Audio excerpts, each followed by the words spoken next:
선생님, 여기 아래가 너무 아파요. 아빠가 밤마다 방에 들어와서 아프게 했어요. 7세 소녀 지아가 떨리는 목소리로 한 말에 수진 선생님은 즉시 경찰에 신고했습니다. 하지만 경찰의 대답은 충격적이었어요. 지아의 아버지는 3개월째 일시불명 상태로 병원에 입원 중입니다. 그렇다면 도대체 누가 이 어린아이를 아프게 한 것일까요? 선생님, 아빠가 왜 자꾸 밤에 와요? 병원에 있다고 했는데 지아의 일기장에서 발견된 더욱 충격적인 내용. 언니가 없어서 이제 내 차례예요. 언니처럼 사라질 수 있대요. 지아에게는 언니가 있었는데 그 언니는 어디로 사라진 것일까요? 만약 내가 갑자기 사라지면 경찰에게 우리 오빠를 조사해달라고 해주세요.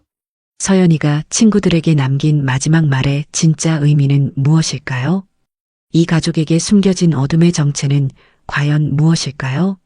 안녕하세요. 저는 이수진이라고 합니다. 올해 27살이고요. 서울 성북구에 있는 작은 초등학교에서 아이들을 가르치고 있어요. 교사가 된 지는 얼마 되지 않았지만 아이들 하나하나를 정말 소중하게 생각하며 지내고 있습니다. 오늘 여러분께 들려드릴 이야기는 제가 실제로 겪었던 일이에요. 처음에는 단순한 아동학대 신고인 줄 알았는데 시간이 지날수록 상상도 못했던 끔찍한 진실이 드러났거든요. 한 아이의 작은 신호를 놓치지 않았기에 밝혀낼 수 있었던 이 사건을 통해 우리 주변에 도움이 필요한 아이들이 얼마나 많은지, 그리고 어른들의 관심이 얼마나 중요한지 함께 생각해 볼 수 있었으면 좋겠어요. 서울 성북구의 한 초등학교. 비가 창문을 두드리며 내리는 어느 아침이었습니다. 이수진은 2학년 교실 앞에 서서 출석을 부르기 시작했죠.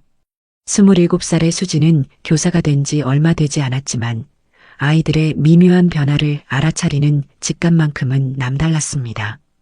김지아. 조용한 목소리가 교실 뒤편에서 들려왔습니다. 수진의 시선이 그 방향으로 향했을 때 그녀의 가슴 한편이 묘하게 무거워졌습니다. 지아는 다른 아이들과 달리 고개를 숙인 채 자리에 앉아 있었죠. 교복 블라우스는 구겨져 있었고 따뜻한 5월 날씨임에도 불구하고 긴팔 후드티를 입고 있었습니다. 수지는 지아의 걸음걸이가 어색하다는 것을 놓치지 않았어요. 마치 어디선가 아픈 듯 조심스럽게 움직이는 모습이었죠. 첫 교시가 지나갔습니다. 아이들은 활발하게 손을 들며 대답했지만 지아만은 계속해서 책상에 엎드려 있었어요.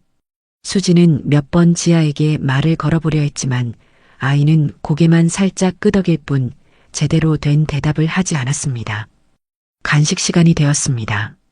아이들이 복도로 나가 뛰어노는 사이 수지는 교실을 정리하다가 지아가 여전히 자리에 앉아 있는 것을 발견했어요. 아이는 가방에서 뭔가를 꺼내려 하다가 갑자기 몸을 움츠렸습니다. 지아야, 괜찮니? 수진이 다가가자 지아는 놀란 듯 고개를 들었어요. 그 순간 수진의 심장이 멈춘 듯 했습니다. 지아의 눈가에는 말라붙은 눈물 자국이 있었고 입술은 파랗게 질려 있었어요. 선생님. 지아의 목소리는 떨리고 있었습니다. 화장실 가도 돼요? 물론이지. 같이 갈까? 지아는 고개를 저었어요. 하지만 일어서려다가 다시 움찔하며 자리에 앉았습니다. 수지는 본능적으로 뭔가 잘못되었다는 것을 느꼈죠. 지아야, 어디 아픈 거니? 그때였습니다.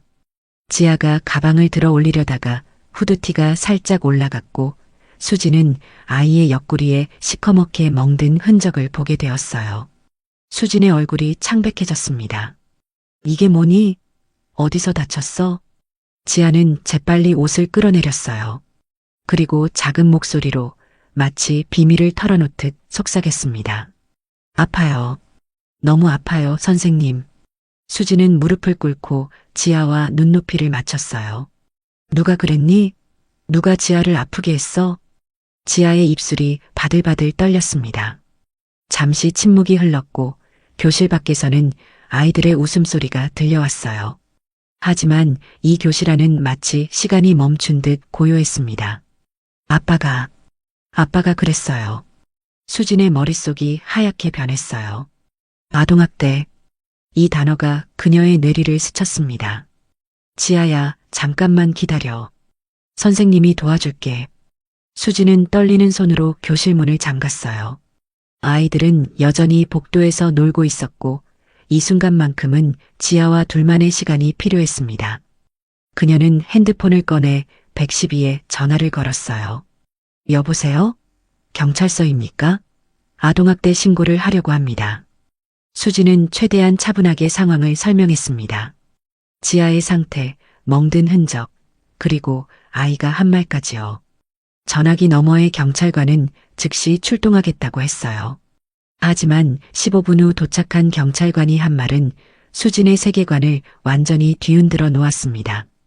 선생님, 죄송하지만 김지아 양의 아버지는 현재 의식불명 상태로 병원에 입원 중입니다. 벌써 3개월째요. 수지는 순간 어지러움을 느꼈어요. 네. 김태훈 씨는 지난 2월 교통사고로 중상을 입어 지금까지 의식을 회복하지 못하고 있습니다. 그러니까 아버지가 아이를 때렸다는 건. 경찰관의 말이 끝나기도 전에 수진의 다리에 힘이 빠졌습니다. 그렇다면 지아가 말한 아빠는 누구인가? 아이가 거짓말을 한 것인가?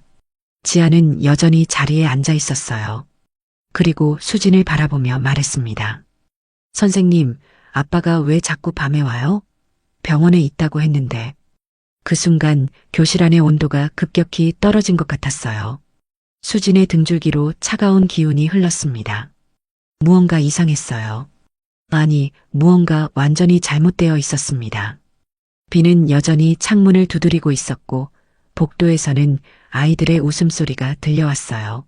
하지만 이 순간 수진과 지아가 앉아있는 이 작은 교실은 그 누구도 침범할 수 없는 비밀의 공간이 되어 있었습니다.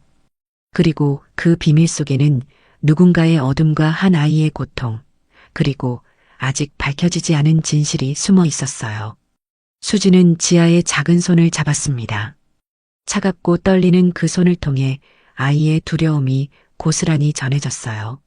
무엇이 이 아이를 이렇게 만들었을까요? 그리고 정말로 의식불명인 아버지가 밤마다 이 아이를 괴롭히고 있는 것일까요? 지아야. 수진이 조심스럽게 말했습니다. 선생님이 지켜줄게. 무서워하지 마. 하지만 지아의 다음 말은 수진을 더욱 혼란스럽게 만들었어요. 선생님, 아빠는 언제 다시 잠들까요? 언제까지 우리 집에 있을까요? 의식불명 상태에 있는 아버지가 어떻게 집에 올 수 있단 말인가요? 수진은 지아를 바라봤어요.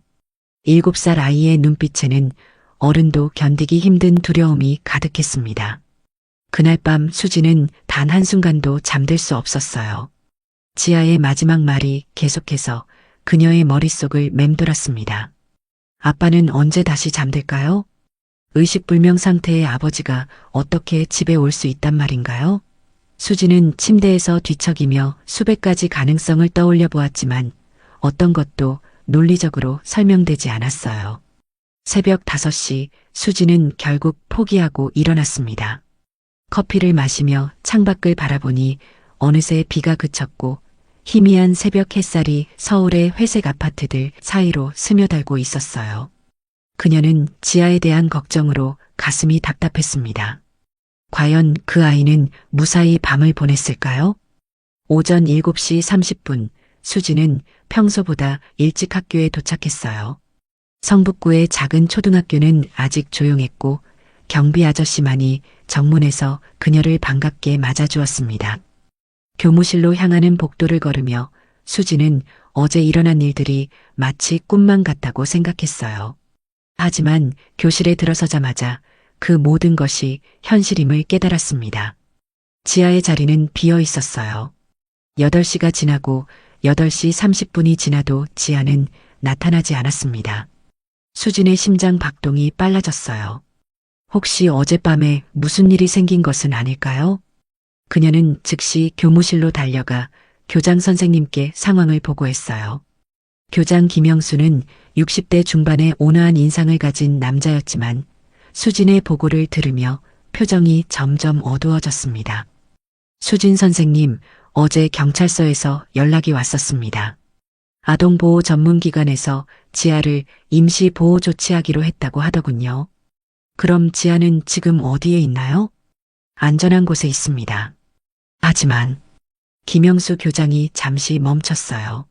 수진 선생님, 혹시 과도한 신고를 하신 건 아닙니까? 김태훈 씨는 정말로 3개월째 의식불명 상태입니다. 저도 직접 병원에 확인해 보았어요. 수지는 당황했어요. 하지만 지아가 분명히 아빠가 때렸다고.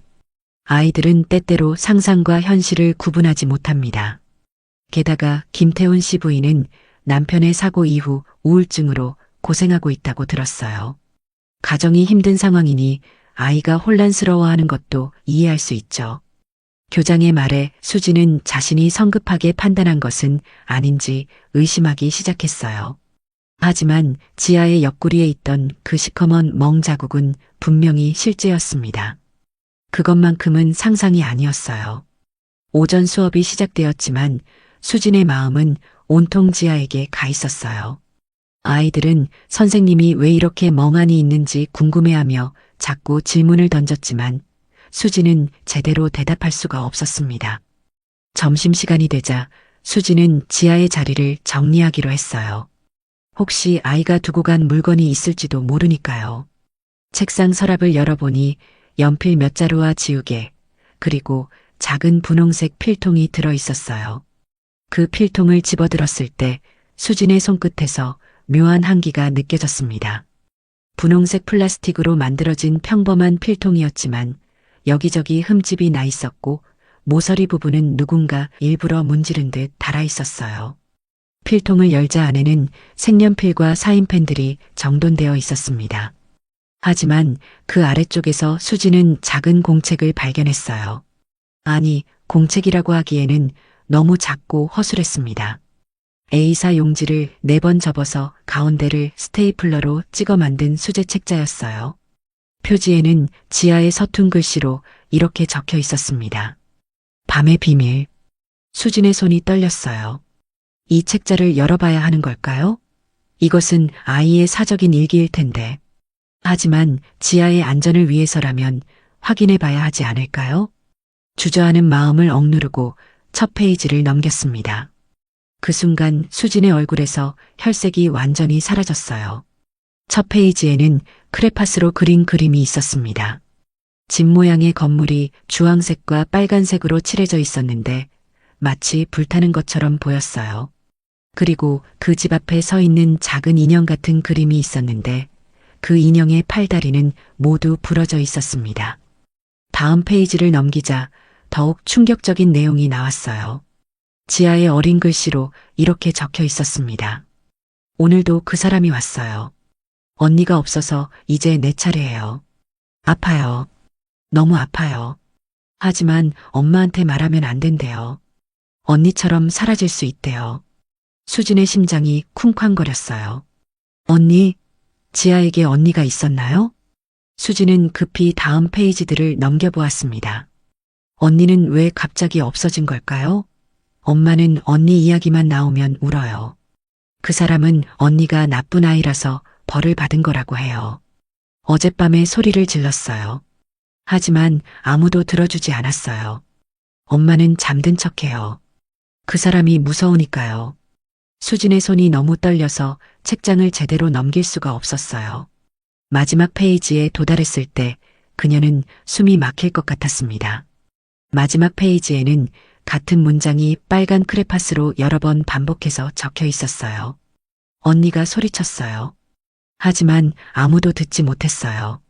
같은 문장이 페이지를 가득 채울 때까지 적혀 있었고 마지막 줄은 글씨가 점점 작아지다가 완전히 사라져 있었습니다.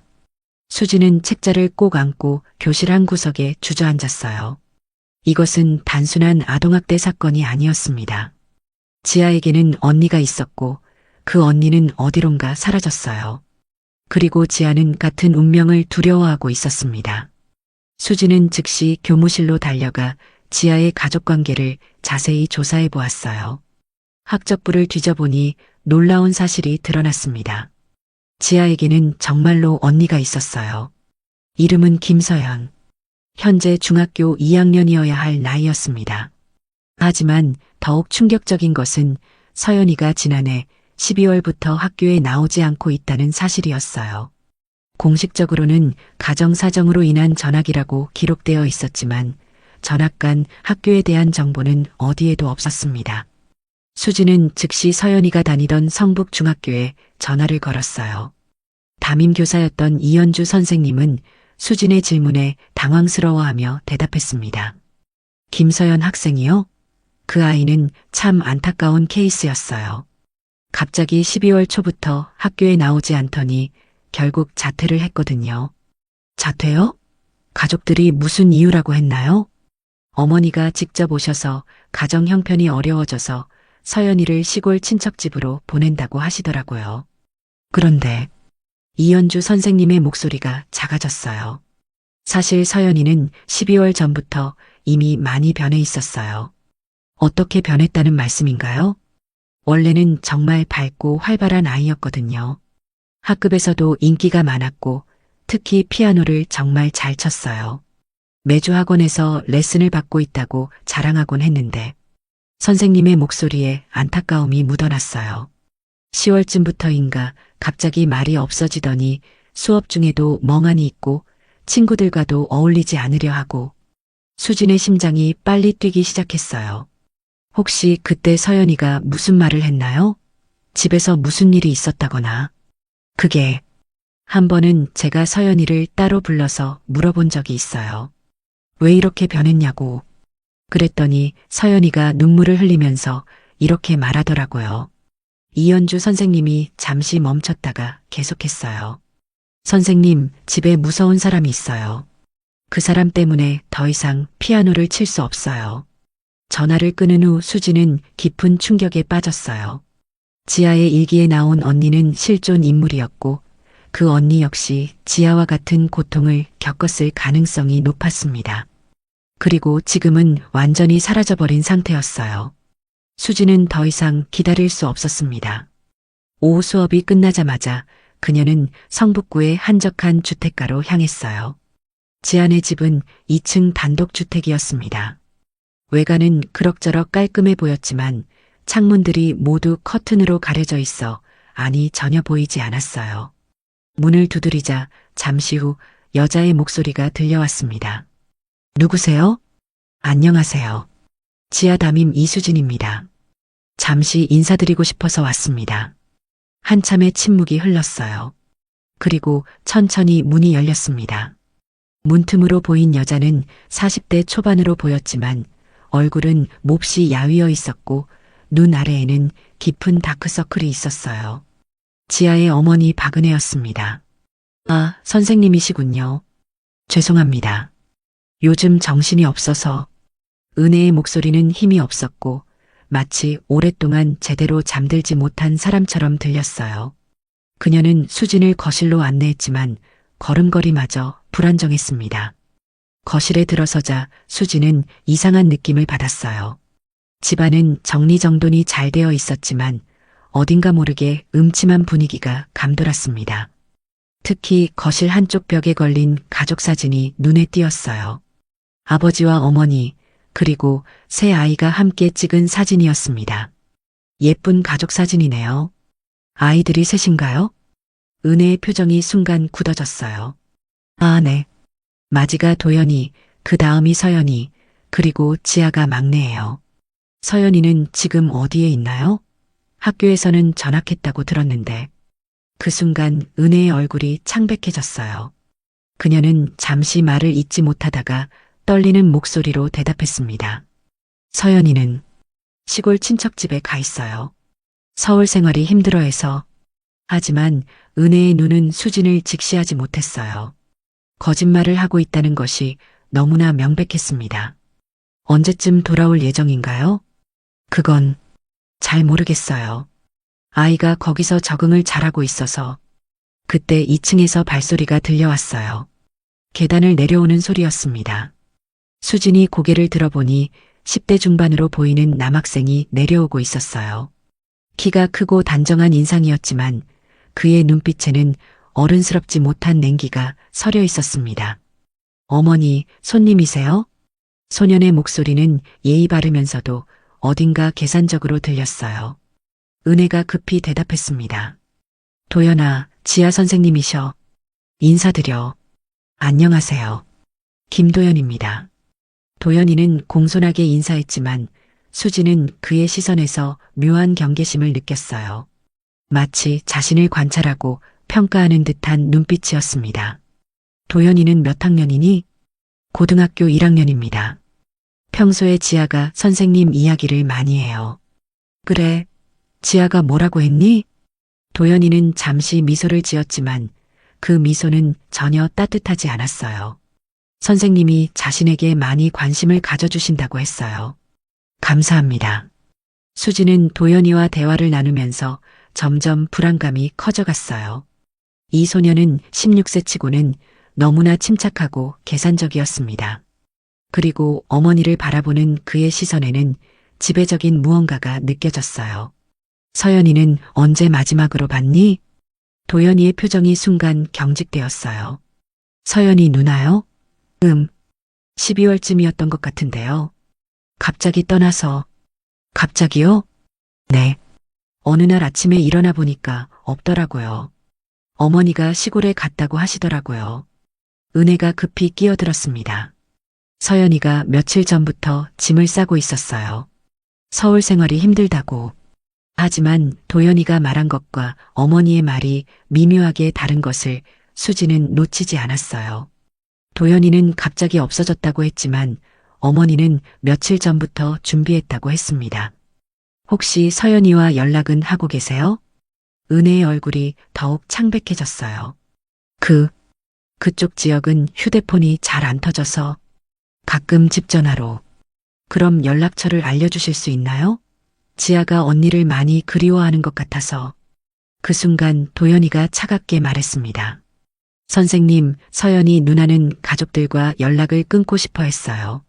새로운 환경에서 새 출발을 하고 싶다고 했거든요. 억지로 연락하면 누나만 힘들어할 것 같은데요. 수지는 도연이의 말에서 묘한 위협을 느꼈어요. 16세 소년의 말치고는 너무나 단호하고 냉정했습니다. 그때 은혜가 갑자기 일어나며 말했어요. 선생님, 죄송하지만 좀 피곤해서 다음에 다시 뵙겠습니다. 수지는 더 이상 머물 수 없음을 깨달았어요. 하지만 문을 나서면서 그녀는 확신했습니다. 이 집에는 분명히 무언가 어둡고 끔찍한 비밀이 숨겨져 있다고요. 집으로 돌아가는 길에 수지는 지아의 일기장을 다시 꺼내 읽어보았어요. 그 사람은 언니가 나쁜 아이라서 벌을 받은 거라고 해요. 이 문장이 새롭게 다가왔습니다. 혹시 그 사람이 도연이를 가리키는 것은 아닐까요? 그리고 지아가 마지막으로 한 말도 떠올랐어요. 언니가 자다가 사라졌어요. 어떻게 자면서 사라질 수 있어요? 수진의 등줄기로 차가운 기운이 흘렀어요. 서연이는 정말로 시골에 간 것일까요? 아니면 더 끔찍한 일이 그 집에서 벌어진 것일까요? 수지는 그날 밤 도연이의 차가운 눈빛을 잊을 수 없었습니다. 16세 소년치고는 너무나 침착하고 계산적인 그의 모습이 계속 머릿속을 맴돌았어요. 특히 서연이에 대해 이야기할 때 보였던 그의 표정 변화는 마치 연기를 하는 것 같았습니다. 다음 날 새벽 수지는 성북 중학교 주변 학원가를 찾아갔어요. 이연주 선생님이 말했던 서연이의 피아노 학원을 찾기 위해서였습니다. 몇 군데를 돌아다닌 끝에 작은 피아노 학원에서 서연이를 기억하는 원장님을 만날 수 있었어요. 김서연이요? 아, 그 아이. 정말 안타까운 케이스였어요. 50대 중반의 피아노 원장 정미경은 서연이 이야기를 꺼내자 깊은 한숨을 내쉬었어요. 그녀의 눈에는 안타까움과 함께 무언가 걱정스러운 기색이 떠올랐습니다. 서연이가 어떤 아이였나요? 정말 재능이 뛰어난 아이였어요. 3년 동안 저희 학원에 다녔는데 쇼팽의 녹턴을 그렇게 아름답게 연주하는 중학생은 처음 봤거든요. 감정 표현이 풍부하고 무엇보다 피아노를 진심으로 사랑하는 아이였어요. 미경의 목소리에는 자랑스러움과 아쉬움이 동시에 묻어났어요. 그런데 언제부터 변하기 시작했나요? 작년 10월쯤부터였을 거예요. 갑자기 연습에 집중하지 못하기 시작했어요. 손가락도 자꾸 떨리고 연주 중에 갑자기 멈춰버리기도 하고 미경이 잠시 멈췄다가 계속했어요. 그리고 11월 들어서는 아예 집중을 못하더라고요. 한 번은 연주 중에 갑자기 울기 시작했어요. 왜 울었다고 했나요? 그게 서연이가 그때 이상한 말을 했어요. 선생님, 집에서 자면 무서운 사람이 와요. 그래서 피아노를 치면 안 된대요. 소리를 내면 안 된대요. 수진의 심장이 쿵쾅거렸어요. 무서운 사람이라고 했나요? 네. 그래서 제가 부모님과 상담을 요청했는데 어머니께서 오셔서 아이가 예민해져서 그런 것 같다고만 하시더라고요. 그리고 얼마 후 갑자기 그만둔다고 하시더라고요. 미경은 잠시 망설이다가 더욱 작은 목소리로 말했어요. 사실 서연이가 마지막에 온 날 정말 이상했어요. 평소보다 훨씬 말랐고 손목에 이상한 자국들이 있었거든요. 제가 물어봤더니 넘어져서 다쳤다고 하는데 그게 넘어져서 생길 상처가 아니었어요. 어떤 상처였나요? 마치 누군가 세게 잡은 것 같은 자국이었어요. 손목 전체가 멍들어 있었고 손가락도 부어 있었고 수지는 숨이 막힐 것 같았어요. 서연이도 지아와 같은 고통을 겪고 있었던 것입니다. 혹시 서연이가 집에 대해 더 자세히 말한 적이 있나요? 미경이 주변을 둘러보더니 더욱 조심스럽게 말했어요. 한 번은 서연이가 제게 이런 말을 했어요. 오빠가 밤에 제 방에 와요. 그리고 아빠가 아픈 것도 오빠 때문이에요. 하지만 엄마는 오빠를 무서워해서 아무 말도 못해요. 수진의 온몸에 소름이 돋았어요. 오빠, 김도현. 그 말을 들었을 때 어떻게 하셨나요? 저도 너무 충격적이어서 바로 아동보호전문기관에 신고해야 하나 고민했어요. 하지만 확실한 증거도 없고 혹시 아이가 잘못 이해한 것일 수도 있다고 생각해서 미경의 목소리가 떨렸어요. 지금 생각해보니 그때 신고했어야 했는데 피아노 학원을 나온 후 수지는 서연이의 친구들을 찾아보기로 했어요. 성북 중학교 주변에서 학생들을 만나 서연이에 대해 물어봤지만 대부분 갑자기 이상해졌다거나 말을 안 하게 되었다는 비슷한 대답만 들을 수 있었습니다. 하지만 한 여학생이 중요한 정보를 제공했어요. 서연이 언니는 12월 초에 저희에게 이상한 말을 했어요. 만약 내가 갑자기 사라지면 경찰에게 우리 오빠를 조사해달라고 해달라고요. 수진의 심장이 멈출 듯 했어요. 정확히 뭐라고 했나요? 그때는 농담인 줄 알았는데 우리 오빠는 겉으로는 착한 척하지만 정말 무서운 사람이야. 아빠 사고도 오빠가. 그러다가 갑자기 말을 멈췄어요. 그날 오후 수지는 아동보호 전문기관을 찾아가 지아를 만났어요. 임시보호소에 있던 지아는 여전히 겁에 질린 모습이었지만 수진을 보자 조금 안심하는 듯 했습니다. 지아야, 선생님이 궁금한 게 있어. 서연이 언니에 대해 더 자세히 말해줄 수 있을까? 지아는 잠시 주저하다가 작은 목소리로 대답했어요. 언니는 도연이 오빠가 무서웠어요. 오빠가 언니를 괴롭혔어요. 어떻게 괴롭혔는데?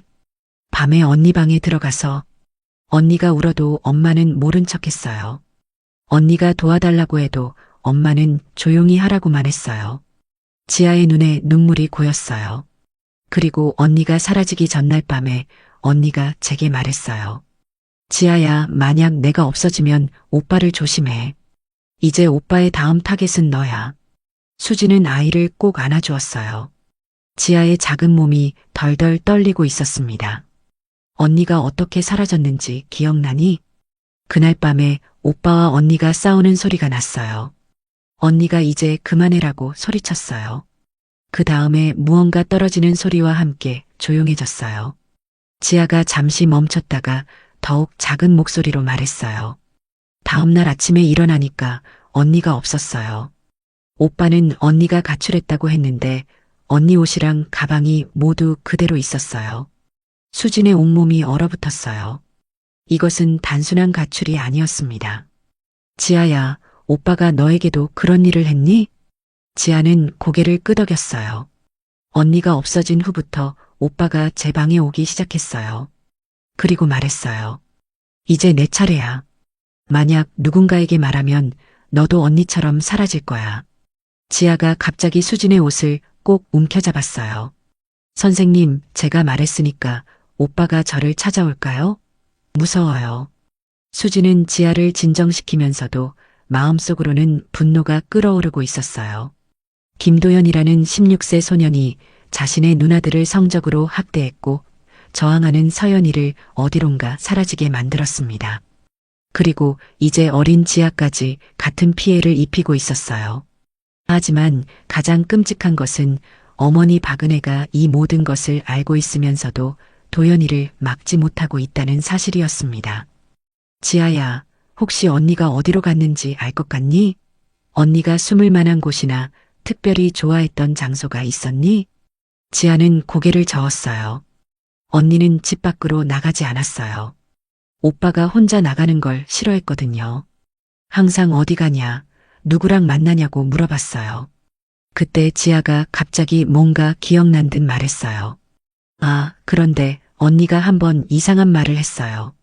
만약 내가 사라지면 지하실을 찾아봐라고. 지하실? 네. 우리 집 지하실이요. 아빠가 창고로 쓰던 곳인데 오빠가 열쇠를 가지고 있어서 아무도 들어갈 수 없어요. 수진의 심장이 빠르게 뛰기 시작했어요. 혹시 서연이가 그 지하실에? 아니, 그런 끔찍한 상상은 하고 싶지 않았습니다. 지아야, 지하실에서 이상한 소리를 들은 적이 있니? 가끔 밤에 무언가 끌리는 소리가 났어요. 그리고 한 번은 여자 목소리로 도와달라고 하는 소리도 들었어요. 하지만 오빠는 쥐소리라고 했어요. 수지는 더 이상 참을 수 없었어요. 즉시 경찰서에 전화를 걸어 상황을 보고했습니다. 그리고 지아의 증언과 함께 서연이의 친구들, 그리고 피아노 학원 원장의 증언도 전달했어요. 네. 즉시 수색영장을 신청하겠습니다. 특히 지하실을 중점적으로 수색하겠습니다. 전화를 끊은 후 수지는 창밖을 바라보며 깊은 한숨을 내쉬었어요. 서연이는 과연 어디에 있을까요? 그리고 정말로 살아있을까요? 지아가 마지막에 한 말이 계속 머릿속을 맴돌았습니다. 도와달라고 하는 소리. 혹시 서연이가 아직도 그 지하실 어딘가에서 도움을 기다리고 있는 것은 아닐까요? 수지는 내일 경찰의 수색이 시작되기를 간절히 기다렸어요. 그리고 마침내 이 끔찍한 진실이 모두 밝혀지기를 바랐습니다. 수지는 밤새 잠을 이루지 못했어요. 지아가 말한 지하실에서 들려온 도와달라는 목소리가 계속 머릿속을 맴돌았습니다. 혹시 서연이가 아직도 그곳에서 고통받고 있는 것은 아닐까요? 새벽 5시 수지는 결국 포기하고 일어나 커피를 끓였어요. 창밖으로는 서울의 이른 새벽 풍경이 펼쳐져 있었지만 그녀의 마음은 온통 어둠에 쌓여 있었습니다. 오전 8시 수진의 휴대폰이 울렸어요. 김동훈 형사였습니다. 수진 선생님, 지금 수색영장이 나왔습니다. 즉시 현장으로 향하겠습니다. 오후 2시 경찰은 도연이를 체포하기 위해 그의 집으로 향했어요. 수진도 함께 따라갔습니다. 그녀는 박은혜와 직접 대면하고 싶었어요. 모든 진실을 알고 있으면서도 침묵했던 그 어머니와요. 집에 도착하니 은혜는 이미 모든 것을 예상하고 있다는 듯한 표정이었어요. 그녀는 경찰을 보자마자 무릎을 꿇고 울기 시작했습니다. 죄송해요. 정말 죄송해요. 저도 알고 있었어요. 하지만 무서워서, 너무 무서워서. 도연이는 체포되면서도 끝까지 냉정함을 잃지 않았어요. 오히려 비웃는 듯한 표정을 지으며 말했습니다. 증거가 뭐가 있다고 그래요? 그런 건 얼마든지 조작할 수 있어요. 하지만 김동훈 형사가 수색영장을 내밀자 도연이의 표정이 처음으로 흔들렸어요. 김도연, 당신은 체포됩니다. 성폭력 혐의와 김서연 실종 사건 관련하여 긴급 체포합니다. 도연이가 끌려나가는 동안 수지는 은혜와 마주 앉았어요. 은혜는 계속해서 눈물을 흘리며 떨고 있었습니다. 왜 아무 말도 하지 않으셨어요? 서연이를 보호해야 할 엄마가 아니셨나요? 은혜는 한참 동안 울기만 하다가 마침내 떨리는 목소리로 대답했어요. 도연이가 남편 사고를 냈다고 했어요. 그리고 저도 해칠 수 있다고 협박했어요. 그래도 딸들을 지키는 게 먼저 아니었나요? 저도 도연이가 무서웠어요. 어릴 때부터 뭔가 다른 아이였어요. 동물을 괴롭히고 거짓말을 하고. 하지만 남편은 아들이니까 이해해야 한다고만 했어요. 은혜가 잠시 멈췄다가 더욱 참담한 표정으로 말했어요. 서연이가 처음에게 말했을 때 저는 믿고 싶지 않았어요. 제 아들이 그런 일을 할 리 없다고 생각했어요. 하지만 시간이 지날수록 서연이가 점점 이상해지는 걸 보면서 알게 되었어요. 그런데도 왜 신고하지 않으셨어요? 도연이가 말했어요. 엄마가 신고하면 서연이뿐만 아니라 지아도 더 심하게 당할 거다. 그리고 엄마도 아빠처럼 사고를 당할 수 있다고. 수지는 분노와 안타까움이 동시에 몰려왔어요. 은혜는 피해자이면서 동시에 공범이었습니다. 자신의 안전을 위해 딸들을 희생시킨 것이었어요. 서연이는 어디에 있나요? 정말로 살아있나요? 은혜의 얼굴이 더욱 창백해졌어요. 그리고 마치 무언가 끔찍한 비밀을 털어놓듯 속삭였습니다. 저도 모르겠어요. 그날 밤 이후로 도연이만 알고 있어요. 그때 집 앞에서 소란스러운 소리가 들려왔어요. 경찰들이 지하실 수색을 시작한 것이었습니다. 수진과 은혜는 동시에 창문 쪽으로 향했어요. 곧 한 경찰관이 뛰어나와 무전기에 대고 외쳤습니다. 본부, 지하실에서 중요한 증거물을 발견했습니다. 즉시 과학수사팀을 요청합니다. 수진의 심장이 멈출 듯 했어요. 마침내 서연이의 행방에 대한 단서를 찾은 것일까요? 은혜는 그 소리를 듣고는 완전히 무너져 바닥에 주저앉았어요. 제가 말씀드릴게요. 서연이에게 무슨 일이 일어났는지 모든 걸 말씀드릴게요. 은혜의 고백이 시작되었어요. 그날 밤, 12월 3일 밤이었어요. 서연이와 도연이가 또 싸우는 소리가 들렸어요. 평소보다 더 격렬했어요.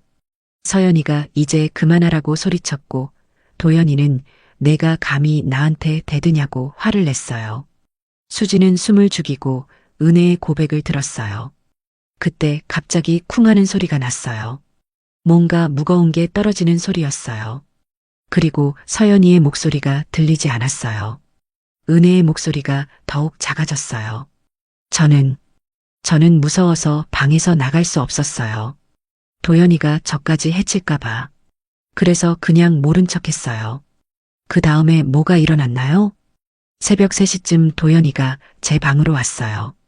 얼굴이 창백했고 손에는 피가 묻어 있었어요. 수진의 온몸에 소름이 돋았어요. 도연이가 뭐라고 했나요? 엄마, 서연이가 사고를 당했어요. 계단에서 떨어졌어요 라고 했어요. 하지만 저는 알았어요. 그게 사고가 아니라는 걸. 그 순간 집 밖에서 한 경찰관의 외침이 들려왔어요. 형사님, 여기서 혈흔 반응이 나왔습니다. 그리고 이것 좀 보세요. 30분 후 과학수사팀이 도착했어요. 지하실에서 상당히 많은 증거가 나오고 있었습니다. 혈흔은 물론이고 태워진 옷가지들, 그리고 벽면 뒤쪽에서 이상한 반응이 나오고 있었어요. 드릴 소리와 함께 오래된 시멘트 벽이 조금씩 무너져 내렸습니다. 그리고 마침내 벽 뒤에 작은 공간이 드러났어요. 그 순간 현장에 있던 모든 사람들이 숨을 죽였습니다. 작은 공간 안에는 하얀 뼈들이 있었어요. 그리고 그 옆에는 서연이의 학생증이 떨어져 있었습니다. 은혜는 그것을 보자마자 기절했어요. 수진도 다리에 힘이 빠져 벽에 기대야 했습니다. 마침내 서연이를 찾았지만 그것은 그들이 원했던 방식이 아니었어요. 6개월이 흘렀습니다.